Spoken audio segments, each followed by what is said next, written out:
के शुरू में एक औरत अपनी बेटी को चर्च के दरवाजे पे छोड़कर चली जाती है। बच्ची को तो फादर ने उठा लिया था, लेकिन उस औरत का उस दिन के बाद कुछ पता नहीं चला। यहीं पर हम एक आदमी को एक कैबिन से निकलते हुए देखते हैं। सीन यहाँ से कट होकर प्रेजेंट में शिफ्ट होते हैं। चर्च के सामने मिली वो बच्ची जिसका नाम अब रूबी है, वो बड़ी हो चुकी है। एक इंटरव्यू में वो अपनी कहानी सुना रही थी कि कैसे मुझे मेरी असल मॉम चर्च के दरवाजे पे छोड़ गई थी और फिर मुझे कार्ला ने अडॉप्ट किया, जो मेरे लिए वर्ल्ड की बेस्ट मॉम साबित हुई है। इन्हीं बातों के दौरान शो के डायरेक्टर को शो में कुछ अजीब आवाजें सुनाई देती हैं, जैसे कोई विस्परिंग कर रहा हो। वो लोग ज्यादा ध्यान नहीं देते। इंटरव्यू को कंटिन्यू करते हुए होस्ट रूबी को बताती है कि इस शो का मकसद तुम्हारे असल पेरेंट्स को ढूंढना है, तुम्हारे डीएनए सैंपल के जरिए। हम देखते हैं कि इसी शो में कुछ अजीब सी क्रिएचर्स शरारतें कर रही थी, जो पूरी तरह इस वक्त नजर नहीं आ रहे। वो किसी का कॉफी का मग उठा के इधर से उधर रखते थे, तो कहीं स्पॉटलाइट्स के स्विचेस उतार देते हैं, जिसकी वजह से स्पॉटलाइट रूबी के ऊपर गिरने ही वाली थी, पर एंकर उसे बचा लेती है। सबको ये एक नॉर्मल एक्सीडेंट लग रहा था कि तभी अचानक एंकर के सर पर स्विच लगता है और वो जख्मी हो जाती है। ये काम भी उन्हीं छोटी क्रिएचर्स का था। कुछ दिन बाद का सीन दिखाया जाता है। रूबी एक क्लब में म्यूजिक बैंड के साथ अब तक काम कर रही थी और यहाँ मूवी के शुरू में दिखाया जाने वाला वो इंसान डॉक्टर हू रूबी पर नजर रखे हुए था। अगले दिन इसी क्लब में रूबी अपना काम कर रही होती है और आज डॉक्टर हू उसे सबसे अलग डांस करते हुए नजर आते हैं। रूबी को ये अच्छे लग रहे थे। हम देखते हैं कि छोटी क्रिएचर्स दोबारा रूबी को तंग कर रही है। वो रूबी की ड्रिंक का ग्लास नीचे गिराने ही वाले थे कि डॉक्टर वो उसे कैच करके टेबल के ऊपर रख देते हैं और रूबी से बात करते हैं। उसे बताते हैं कि मैं हेल्थ एंड सेफ्टी डिपार्टमेंट से हूँ, क्या तुम मुझे बताना पसंद करोगी कि तुम्हारे साथ ये अजीब काम अक्सर होते हैं, जैसे चीजों का गिर जाना, टूट जाना?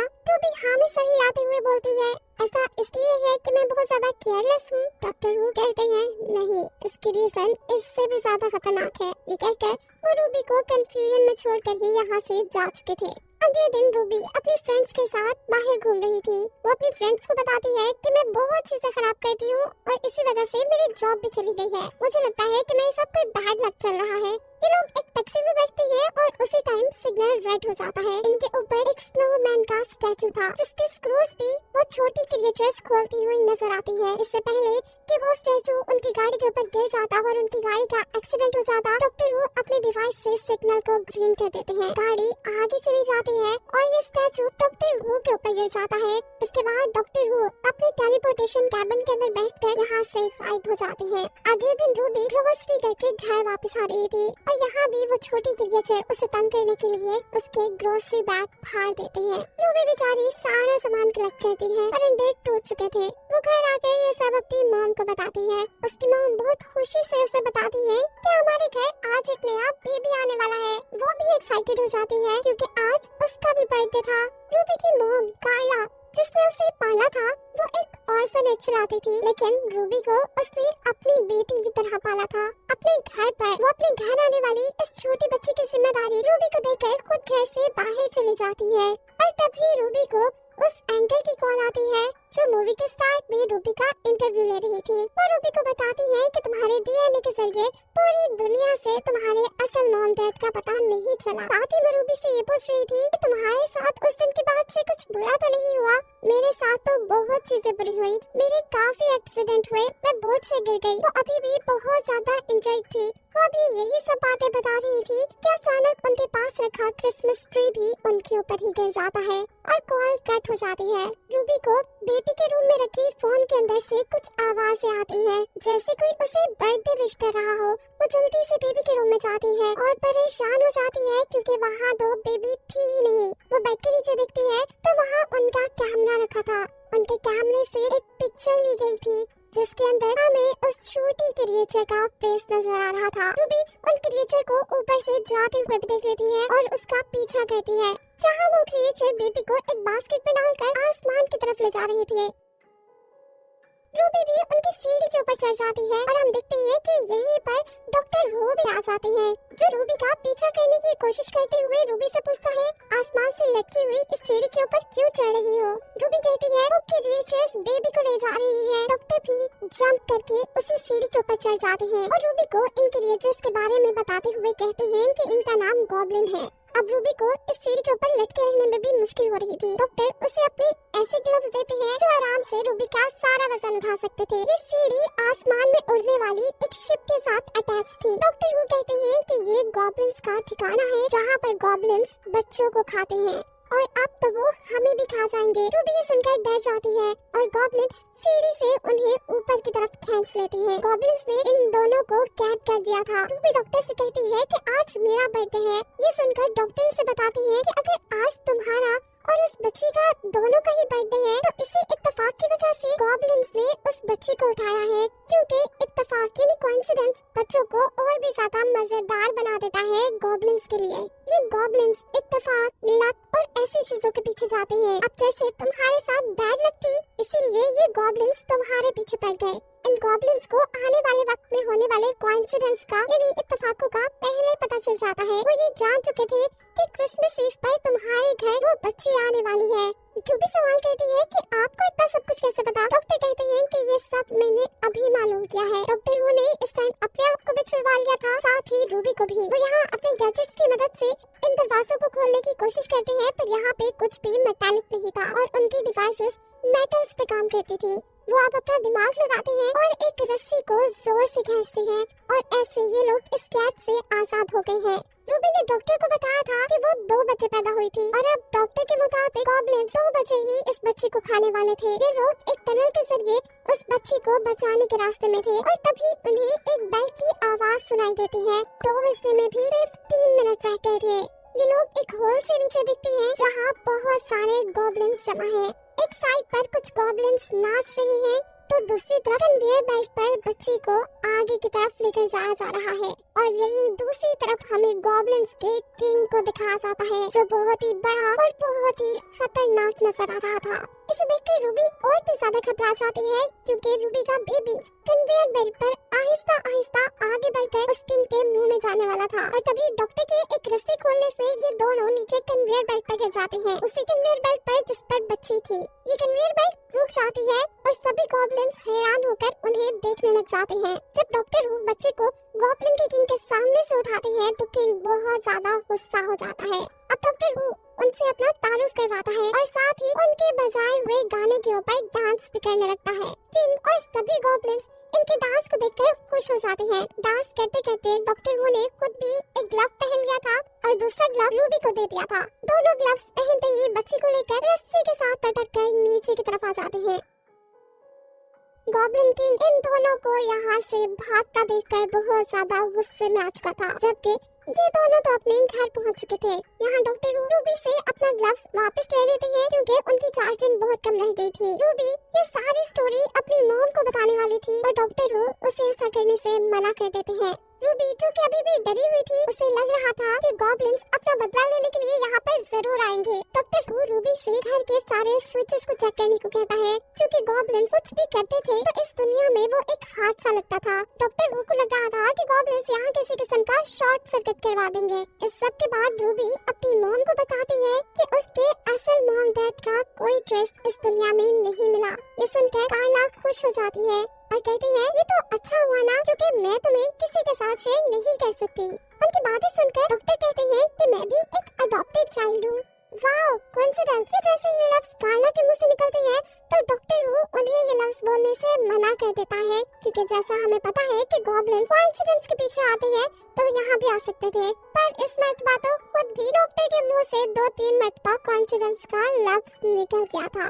ऐसा करते ही अचानक उनका घर टूटने लग जाता है। घर की छत में एक दरार आ जाती है और उनका फ्लैट आधा बढ़ जाता है। डॉक्टर पूरे घर को चेक करती है और कहते हैं कि थैंक गॉड ये चले गए। ये शायद उनका गुड बाय गिफ्ट था क्योंकि बेबी भी यहाँ पर सही सलामत थी। यहाँ तक कि गॉब्लिन अपनी पिक्चर में से भी गायब हो गए थे। डॉक्टर इन सभी चीजों से तब तक खुश थे जब तक उन्हें ये नहीं पता था कि रूबी भी उनके घर से गायब है। बात सिर्फ यही खत्म नहीं हुई थी। रूबी सिर्फ उनके घर से गायब नहीं थी, वो अपनी मॉम की यादों से इस दुनिया से हर तरह से गायब हो चुकी थी। इन सारी बातों का साफ मतलब था कि गॉब्लिन्स पास्ट में जाकर छोटी रूबी को अपने साथ ले गए थे। डॉक्टर को समझ आ जाती है कि उन्हें ही अब टाइम में पीछे जाकर इन सारी चीजों को ठीक करना होगा। अपने टेलीपोर्टेशन कैबिन में बैठकर डॉक्टर हु उसी रात में पहुंचती है जब एक और रूबी को चर्च के सामने छोड़ कर गई थी। यानी ये वही सीन है जो हमने मूवी के स्टार्ट में देखा था। डॉक्टर देखती है कि गॉब्लिन रूबी को ऊपर की तरफ लेकर जा रहे थे। डॉक्टर उनकी सीढ़ी के ऊपर चढ़ जाती है पर सीढ़ी टूट जाती है, जबकि दूसरी तरफ गॉब्लिन किंग रूबी को खाने ही वाला था। जिस वक्त अचानक डॉक्टर हु अपने सुपर ग्लव्स को पहनकर गॉब्लिन की शिप को नीचे की तरफ खींच लेते हैं। ये शिप चर्च के पिलर से टकराती है, जो पिलर गॉब्लिन किंग के पेट के अंदर स्टैब हो जाता है और गॉब्लिन किंग वहीं पर मर जाता है, जिसके बाद गॉब्लिन्स की शिप गायब हो जाती है। डॉक्टर नीचे गिरने वाली रूबी को कैच करके दोबारा चर्च के आगे रख देते हैं और वहाँ से दूर चले जाते हैं। वो देखते हैं कि चर्च के फादर रूबी को उठाकर चर्च में ले जा चुके थे, जिसके बाद वो दोबारा अपनी मशीन के अंदर बैठकर प्रेजेंट टाइम में आते हैं, जहाँ अभी भी रूबी का फ्लैट क्रैक हुआ था। और रूबी को पहले की तरह देखकर बहुत ज्यादा खुश होते हैं। वो ये सारी कहानी रूबी को बता रहे थे कि अचानक उन्हें एंकर याद आती है जिसके ऊपर क्रिसमस ट्री गिरने वाला था। वो दोबारा अपने टेलीपोर्टेशन कैबिन के अंदर बैठकर उनकी भी जान गॉब्लिन से बचाने के लिए चले जाते हैं। और इस मर्तबा मिशन पूरा करने के बाद वो वापस रूबी के पास नहीं आते, बल्कि रूबी उनको ढूंढते हुए उनके टेलीपोर्टेशन कैबिन तक पहुंच जाती है। रूबी जैसे ही इस कैबिन का दरवाजा खोलती है तो अंदर से ये इतना बड़ा होगा उसने तो सोचा ही नहीं था। ये देखकर वो बहुत ज्यादा इम्प्रेस हुई थी। डॉक्टर हु ने इन सभी की लाइफ की मुश्किलें ठीक कर दी थी, जो कि गॉब्लिन्स की वजह से यहाँ पे आई थी।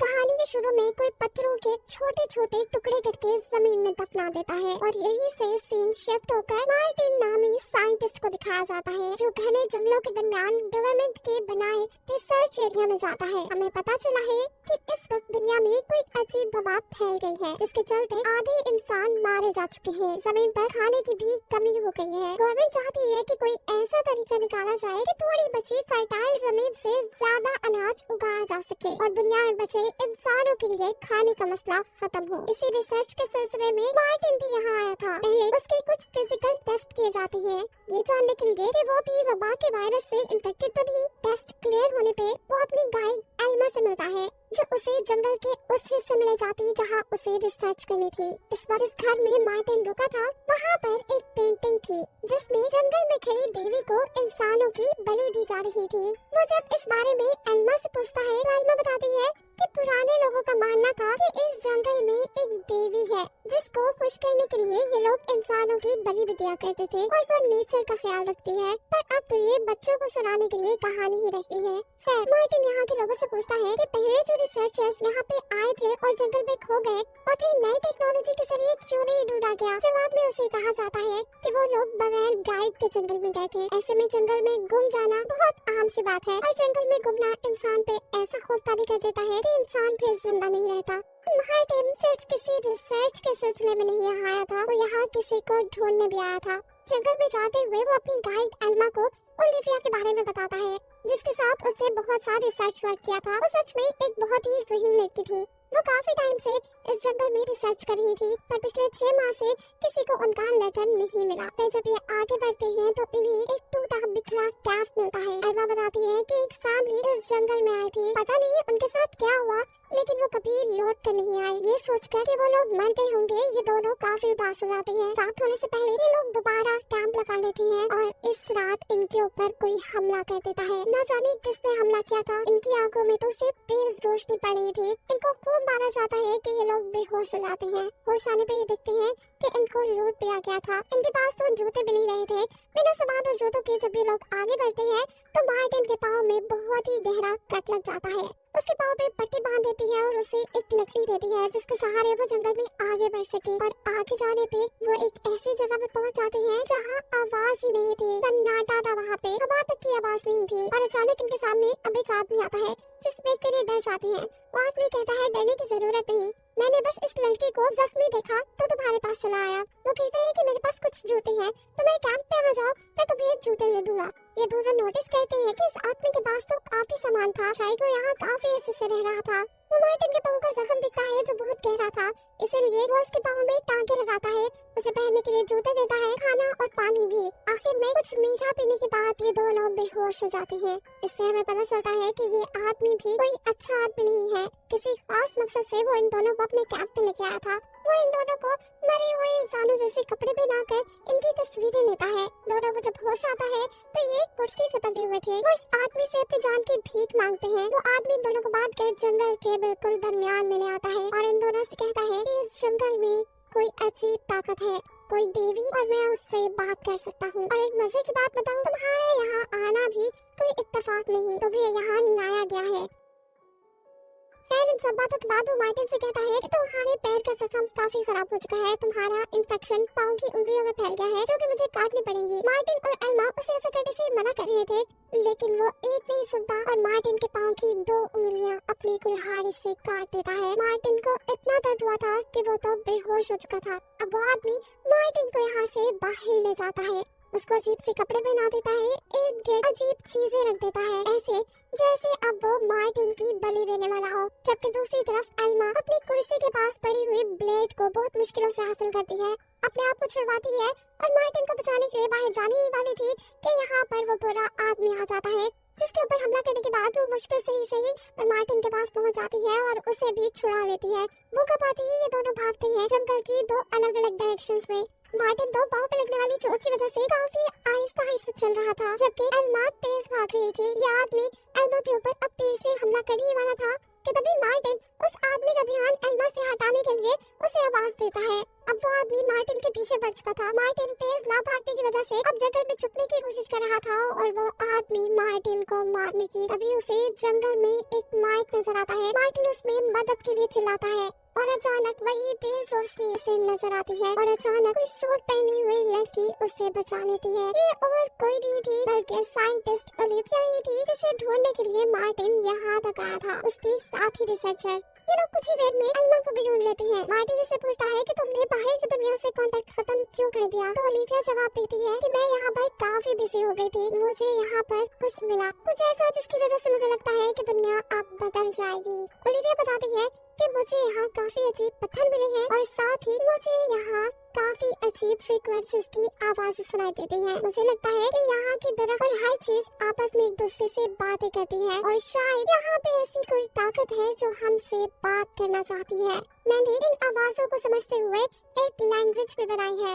मार्टिन भी इन आवाजों को सुनता है और समझ जाता है कि ये आवाजें कोई आम आवाजें नहीं है। अपनी स्टोरी आगे बढ़ाते हुए ओलिविया बताती है कि मैं यहाँ अपने हस्बैंड के साथ आई थी, जिसका सामना तुम लोग कर चुके हो। हम लोग काफी टाइम रिसर्च करते रहे और फिर हमें एक पत्थर और एक किताब मिली, जिसे पढ़ने के बाद हमें यहाँ पे मौजूद एक ताकत का पता चला। इस ताकत की असलियत का पता चलाने के लिए मैंने तो साइंस का सहारा लिया, लेकिन मेरे हस्बैंड जादू में बिलीव करने लगे और अब वो उसी ताकत की, उसी देवी की पूजा करता है और उसे खुश करने में लगा रहता है। यही वजह है कि वो तुम्हें मारना भी चाहता था। ओलिविया कहती है कि मैं इस लैंग्वेज के जरिए बहुत करीब पहुंच चुकी हूँ। मुझे लगता है कि अब जल्दी ही मैं ये जान जाऊंगी कि वो ताकत हमसे क्या कहना चाहती है। ओलिविया की सारी बातें खत्म होने के बाद एल्मा मार्टिन से कहती है, मुझे इस औरत की बातों पे बिल्कुल यकीन नहीं, ये अपने शोहर की तरह ही अजीब बातें कर रही है। मुझे लगता है कि ये उस आदमी के साथ मिली हुई है और हम अभी तक खतरे में हैं। एल्मा कहती है कि हमें खुद भी यहाँ से निकलना चाहिए और इस औरत को भी यहाँ से ले जाना चाहिए।